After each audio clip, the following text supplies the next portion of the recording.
Ndị be anyị ekeneni m unu n'ụbọchị nke taa. Anyị sị na ya dịrị ndị Igbo na mma. Dịka o si dị, ihe a bụ Igbo Media ka anyị si wee na-ewetara unu ya bụ nnukwu ozi dị oke mkpa gbasịta maka ana Igbo and Igbo community and ihe debe na Nigeria. Ya bụ ife ka anyị na-ewetara unu na Igbo Media.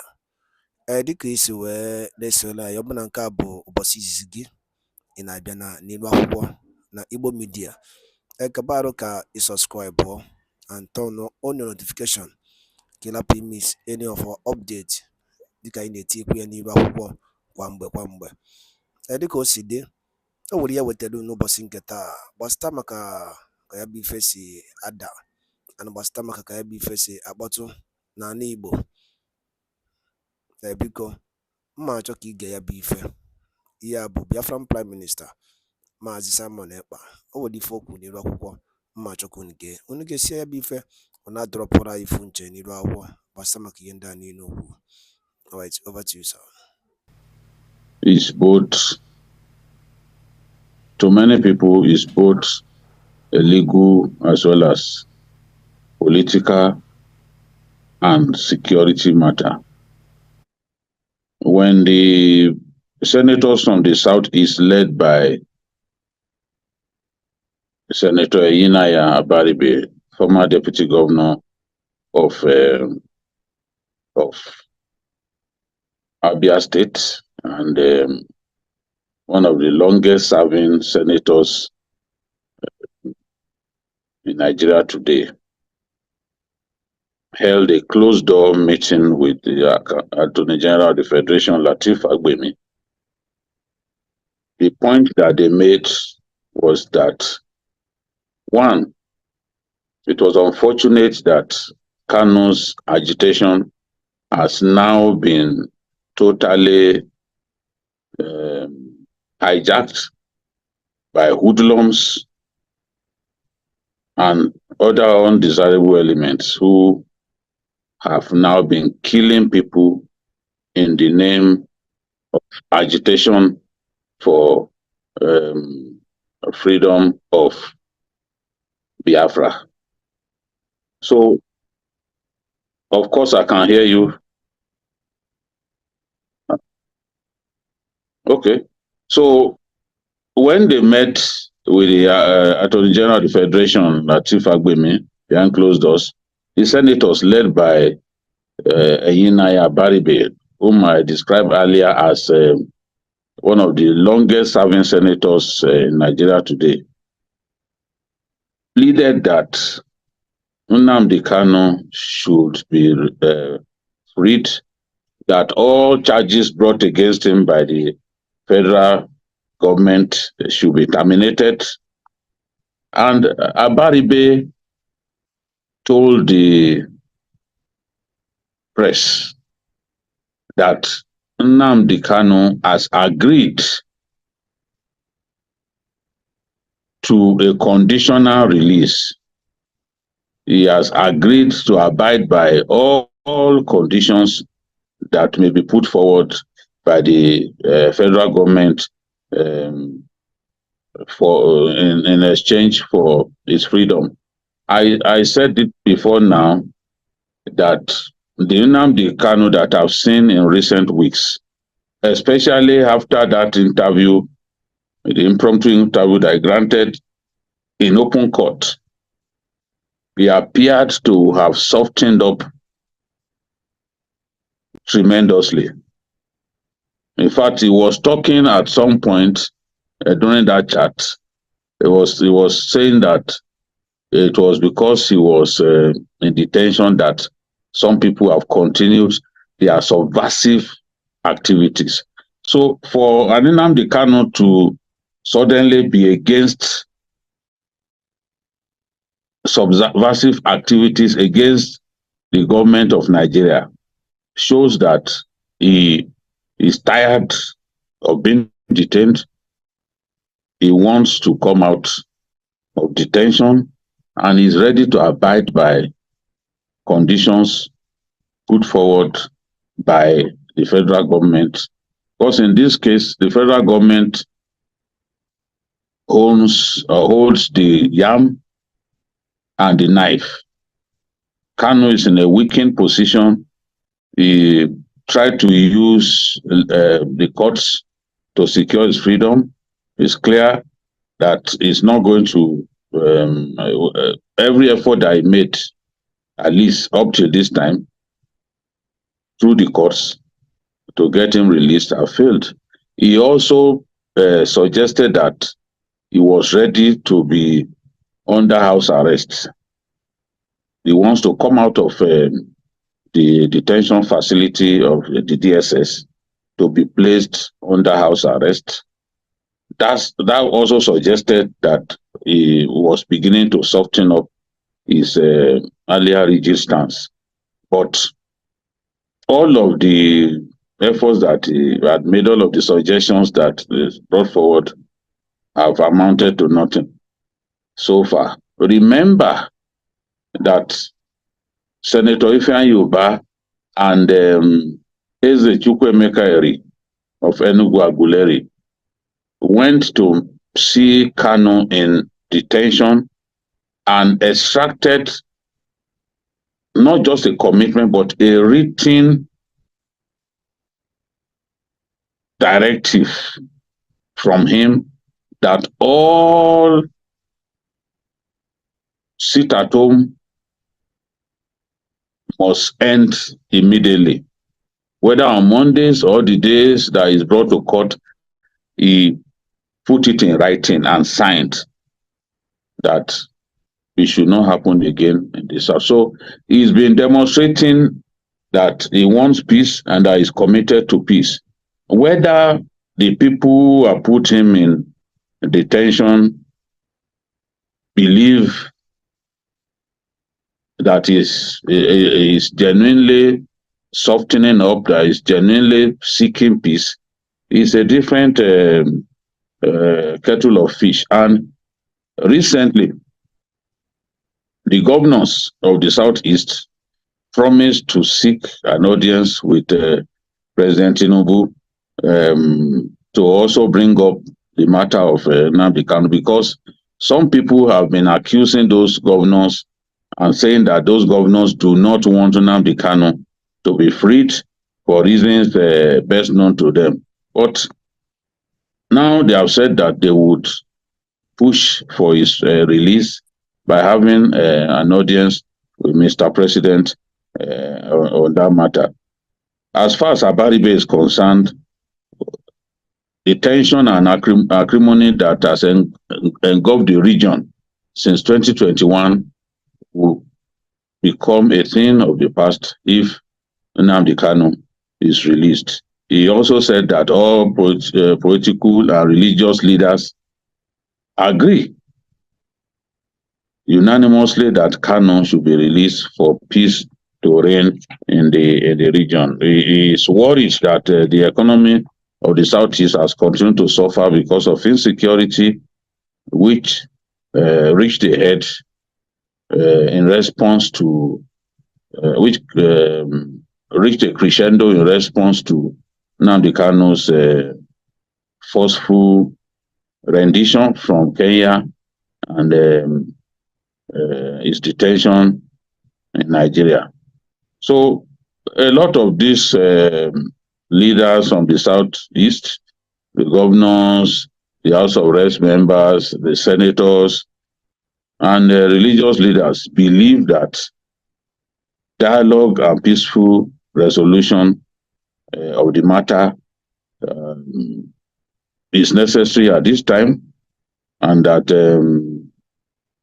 it makes sense to release him so as to quell protests, violence, and calm this situation generally in the Southeast. They believe that the release of Mazi Nnamdi Kanu would contribute to overall political stability in Nigeria and improve relations between our central government and the people of the Southeast. They are also convinced that some of the grievances that were triggered by his detention will definitely be addressed once the government um, releases him through a negotiated settlement of his matter. They are convinced that President Tinubu's government would earn greater legitimacy if the president agrees to a political solution, in this case, the release of Nnamdi Kanu. That is where we are on this matter. I've said in the past that these kind of matters are sometimes resolved amicably, are sometimes resolved outside of the legal system. And the Constitution also permits a negotiated settlement outside of the courts. And I believe that the judge handling the case will not get in the way of an amicable settlement. But I also agree with the Attorney General of the Federation that it is not within his powers to declare a nolle prosequi. The mandate that he has is to prosecute Kanu and secure justice in the final analysis. And he's working through the special counsel, Awomolo San. So until the political leaders give that directive, the political leaders led by the president give that directive, there's nothing the Attorney General or the president can do. But the Attorney General has powers as given to him by the Constitution to discontinue any criminal matter. But you and I know that in this case, he cannot simply discontinue a criminal matter of the magnitude brought against Nnamdi Kanu, except his principal, President Bola Ahmed Tinubu, agrees to, yes, because there could be serious implications for his release. There could be serious implications.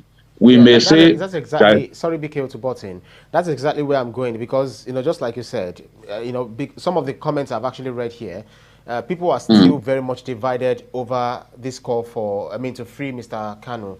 But are there any potential political consequences for President Tinubu if he decides to release or maintain Kanu's detention, considering the diverse interests at play? Well, it all depends on Nnamdi Kanu himself. What is he prepared to do?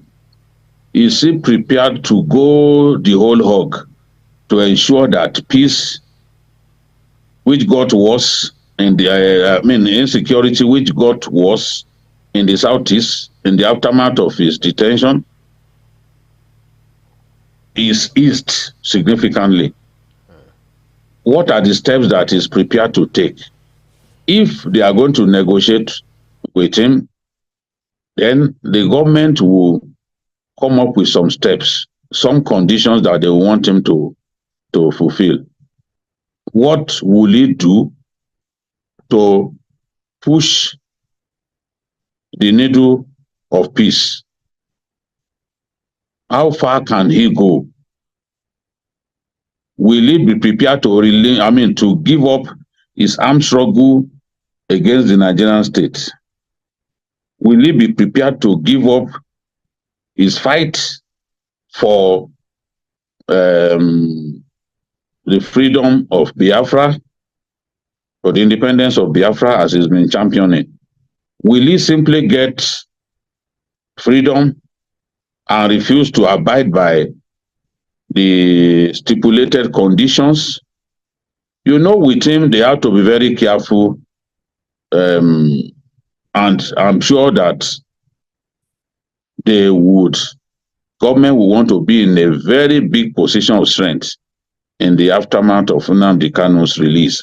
Otherwise, if things do not improve, if insecurity even gets worse, for example, we do not pray that that happens. If it gets worse after his release, then many people will condemn the government. Many people would slam the government for releasing Nnamdi Kanu, and some could even blame him if, for example, insecurity worsens in the aftermath of his release. And people like Simon Ekpa, who calls himself the Prime Minister of the Biafra government in exile, they are not they are not excited about the prospect of Nnamdi Kanu being released from detention. And it's the fact that in spite of Nnamdi Kanu demanding that sit at home should no longer happen in any parts of the Southeast. This is a civil disobedience initiative that he came up with, or that his group came up with. But today, nobody is listening to the directive of Nnamdi Kanu. That is to tell you that the faction of IPOB, as represented by Simon Ekpa, may actually frustrate attempts at ensuring calmness in the Southeast, even after Nnamdi Kanu is freed. And if we do not see clear signs of improvement in the security situation in the Southeast, then people will condemn the government, people will blame the government for releasing Nnamdi Kanu. So the government would want to weigh all of these scenarios, look at all of these scenarios, and ask itself whether it makes sense to release Nnamdi Kanu at this time. But what we cannot deny is the fact that the pressure is mounting seriously on our president. There is no guarantee that the president will not eventually cave into pressure. I'm not predicting that I will cave into pressure. I mean, I'm not in the rightful position to predict his actions, but what I can report is that the pressure is mounting tremendously from both within Nigeria and outside Nigeria. And no one can say how this will all end up. The president may just consider releasing him if he will agree to, I'm sure, very stiff conditions that the government will come up with. That's right. Let me take one or two comments and then we'll move on to our second topic. Banji Okosoto says, eagerly waiting for... Okay, so Mohammed S. Sabiu says, Nnamdi Kanu cannot be released by President Tinubu. Taiwo Odunade says, BKO has always believed it's only political solution that will help Nnamdi Kanu. Nelson Adufe says, once Nnamdi Kanu is released, then all hardened criminals should also be released because Kanu is not an activist, but an outlaw who took up arms against his country and killed several people, allegedly killed several people, we should say. Mustafa Dauda says, don't release him, he will become a nuisance in Nigeria. And then there are so many, several comments here saying that Nnamdi Kanu should not be released, but others also, of the opinion that Nnamdi Kanu did not make any attempt or did not show any body language for him to be released because of the conditions, set for him to, accede to in order for him to be released. But then the debate continues to, swell, and then we'll definitely monitor it as it goes on. But we have to change tact, PKO. Yes, it's true that he has not spoken. Yeah. He has not said anything, but Senator Abaribe is one of the most credible political leaders in our country. He has integrity, is well respected, and he said he met Nnamdi Kanu in the DSS detention facility, and that Nnamdi Kanu told him that any condition that they bring up, he is ready to abide by it. So this clearly sends a signal that he wants to come out of detention by any means possible, and he will be ready to abide by conditions put forward by the Nigerian government, just so that he can get out of the detention. Now, how do we then hold him to those to the promises that he makes? That remains to be seen. That is the issue, because sometimes these things are not easy to predict. A person who wants to get out of a facility, detention facility, will make big promises.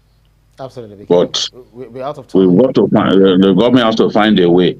Right. Will it be released for him to travel out of Nigeria, or released to remain here and help defeat the insecurity in the southeast? If he will agree, very big question. if he will agree to remain here and help us defeat that insecurity, then I'm all for his freedom. And I think that makes a lot of sense. But we need to change tack, Bikil.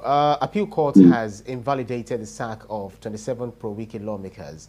Can you help us quickly analyze the potential consequences of this ruling on the balance of power within the Rivers State House of Assembly and the state's political dynamics? Yeah, the matter is far from being resolved. What the court merely affirmed was that the lower court was wrong in entertaining the matter in the first place, because the appeal court took the position that it is only the Federal High Court that has jurisdiction to entertain such a matter. And he cited the Constitution in his 68 page judgment.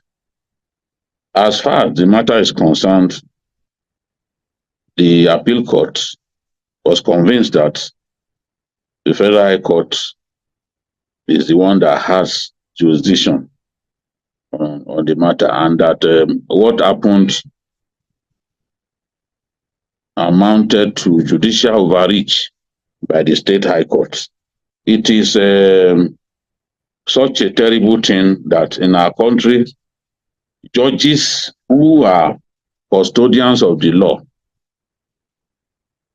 continue to take actions outside of their jurisdictional competence. What the court decided was that the status quo remains. And what was the status quo? The status quo has to do with what happened before they went to court. And if you ask me, the 27 lawmakers who are deemed to have lost their seats because they defected, as far as this judgment is concerned, they are still members. I mean, yes, they are still members of the Rivers State House of Assembly. Amaiwule's prayers, I found some of Amaiwule's prayers interesting. He sought an order restraining Okojombo from parading himself as speaker. An order setting aside purported meetings, sittings, proceedings, or deliberations of the assembly presided over by Okojombo with only 2 members in attendance. An order setting aside actions steps, decisions, and all resolutions of the purported assembly presided over by Okojombo.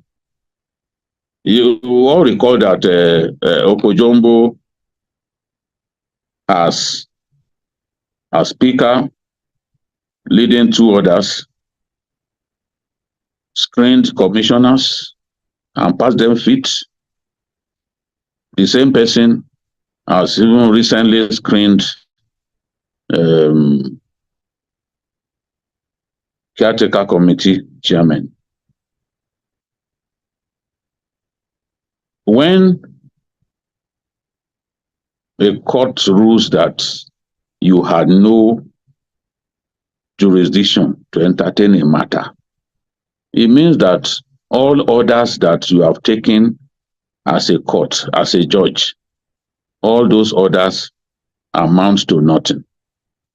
So, basically speaking, the order declaring the seats of those 27 lawmakers vacant in the eyes of the law remains incompetent and is of no effect whatsoever. But the court did not make any decision on whether Amaewule can remain speaker or whether all of the actions taken by Okojombo had been set aside. What we will see in the days to come is a court that has the jurisdiction to entertain the matter in the first place. We could see that case start from the beginning. It could be the judgment that the Supreme Court will take that the Federal High Court, that the case should be sent back for the Federal High Court to try it, since the appeal court did not make consequential orders by way of saying, okay, Okojombo, you are not the speaker. The speaker now is Amaewule, who all along had been the speaker. But one thing is clear: when a court lacks jurisdiction to entertain a matter, the implication is that the court also lacks the jurisdiction to exercise the power that it has exercised. Is there and the Constitution, Section 272, subsection 3. Only the Federal High Court should have entertained this matter. So, in this case, it means that the court shouldn't have entertained that matter in the first place. And it means that the order that court gave, declaring those seats vacant, affirming that those 27 lawmakers, that means the interlocutory injunction that the Okojombo and others sought, which the court granted, affirming that Martin Amaewule and others are no longer members of the House of Assembly. It means that that order does not exist. In the eyes of the law, that order does not exist. Because if you do not have jurisdiction, you have no power to give any form of order, whether it's an interlocutory order, status quo ante and all that. You are not the appropriate court to sit in judgment on that matter. And because you are not an appropriate court, any order that you give amounts to nothing. That is why those who have interpreted this judgment have interpreted it to mean that the order setting aside the declaration of the seats of those 27 lawmakers vacant is null and void and of no effect whatsoever. So initially, we saw the governor's friends saying that that judgment actually favored them. But if it favored you, why did you then go to appeal to the Supreme Court? Why did you go before the Supreme Court to appeal? One terrible thing happening in our country these days is that a court gives a judgment. Lawyers and other people will now be misinterpreting the judgment of the court. Sometimes, even when they've not seen a certified true copy, when they are not familiar with the proceedings of the court. So these days, we become confused because you see all kinds of funny interpretations of a judgment that a court gave. But it is clear that you cannot build something on nothing. If you didn't have jurisdiction to entertain a matter, you have no business entertaining that matter. It amounts to judicial irresponsibility and judicial rascality to agree to try a matter about which you have no jurisdiction. And if you do that, there are remedies. That's right. One of such remedies is for a superior court to look at that matter and then take a decision. And this is what we have seen now. The appeal court cited the Constitution copiously and affirmed that the High Court in Port Harcourt shouldn't have entertained that matter. And having not been qualified to entertain the matter, whatever decision, whatever order it made amounts to nothing, because you cannot build anything on nothing. I think we have not seen the final resolution of this matter. The Supreme Court, the final court in the land, will take a decision in due course, since an appeal has been filed. So I'm sure that it is when that appeal has been filed, when the Supreme Court decides, that we will know where we are going. Because as far as the governor is concerned, he is happy to have an assembly of 3 persons deciding on all kinds of matters before it. But if the final court rules that Amewule remains the speaker, then it could also mean, depending on consequential order given by the Superior Court, it could also mean that all of the decisions taken by the Amewule, by the 3-man assembly will be rendered invalid. But That's right. we are waiting to see what happens in the coming days. Okay, Biko, because of our time, I really do not know the next question to ask you, because you've answered virtually everything. But let me quickly take these 2 comments and I ask you the final question because of our time. Nelson Adife says, Biko, the appeal court is seriously right. I want to advise that lawyers should always advise their clients well. Why should a federal high court matter be taken to the Supreme Court? The 25 lawmakers should return to their job. He now went on to say BKO needs to lecture some judges and lawyers equally. His analysis on this matter is so clear.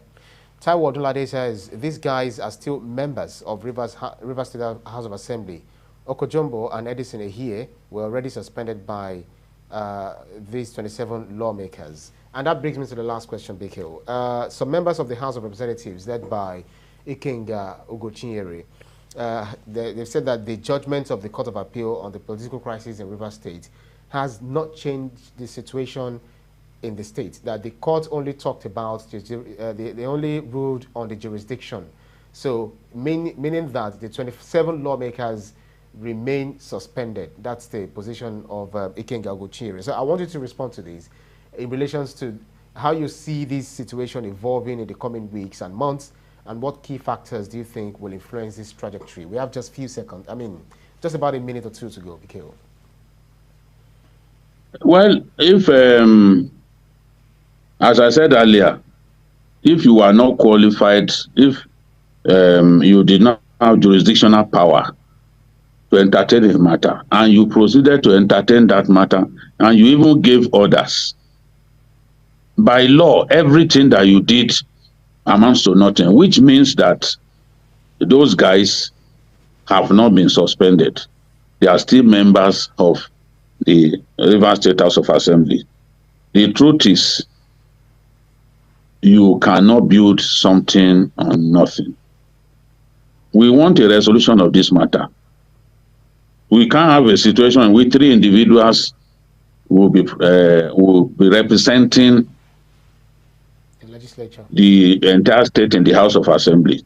People like Ugo Chinyere are not bothered because they are basically playing politics.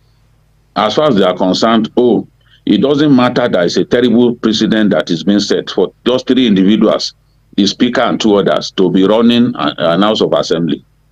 And when people continually say those guys have lost their seats, the question you ask is, are the people saying that judges? I've used an analogy before that other people have used. We know that the law says if you kill a person, you must be killed.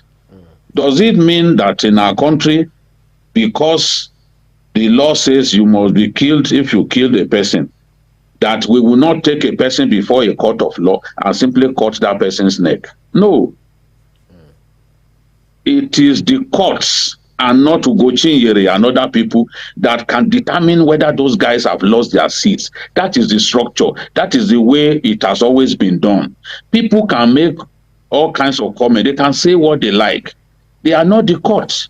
Lawyers can sit in their chambers and deliberately misunderstand or twist judgments of court. It doesn't turn you to a judge. It doesn't turn you to a judge. You can call the pressmen, you can gather yourselves as federal lawmakers and say all kinds of things, but you are not the judge. You are not a court of law. Only a competent court of law can declare the seats of those guys vacant. People can express their opinions, but at the end of the day, it is the courts that will determine whether those guys have lost their seats or not. So saying, they have lost their seats, say they've not, how? It is only the courts that can say that. And Ugo Chinyere does not constitute a court. He's just an individual. Even if he summons all the members of the National Assembly, they do not constitute a court. That's right. It is the courts that will determine this matter. That's the way it should be. And that's the way it will be in the final analysis. If the court rules in favor of the minority lawmakers, that's not my problem. If the court gives it to Amewule and others, it's not my problem. All I want is to see peace happen in Rivers State and every part of Nigeria. People pouring petrol into the fire for political gains. They know that they are doing what is wrong. Absolutely. And I expect them to change in the interest of all of us. That's right. Well, because of our time, that's our show for today's edition of Issues with Jide. Special thanks to you, Babajide Kolado Ditoju, for those insightful analyses, as always, all the way from Jos. Thank you, Ibrahim. Thank you, esteemed viewers. God bless you all. We'll do this again next week, by God's grace. That's right. And someone is actually saying that he also misses you on Journalist Hangout, and I hope that you'll be back any time soon. Okay, that's Promise Emmanuel saying, Jide, I miss you on Journalist Hangout. Very soon, Jide will be back. I'll be back. I'll be back tomorrow by God's grace. That's right. Mm. May God bring you safely. All right, Amen. And thanks to you, to our audience, for keeping our company on every edition. You can see the program again anytime by subscribing to our YouTube channel, TVC News Nigeria. Click on the subscribe button to get the latest information. You can also follow us on our social media platforms at TVC News NG. I'm also at Ibrahim_Shita. On behalf of the rest of the team, I'm Ibrahim Shita. See you again next edition. Bye for now.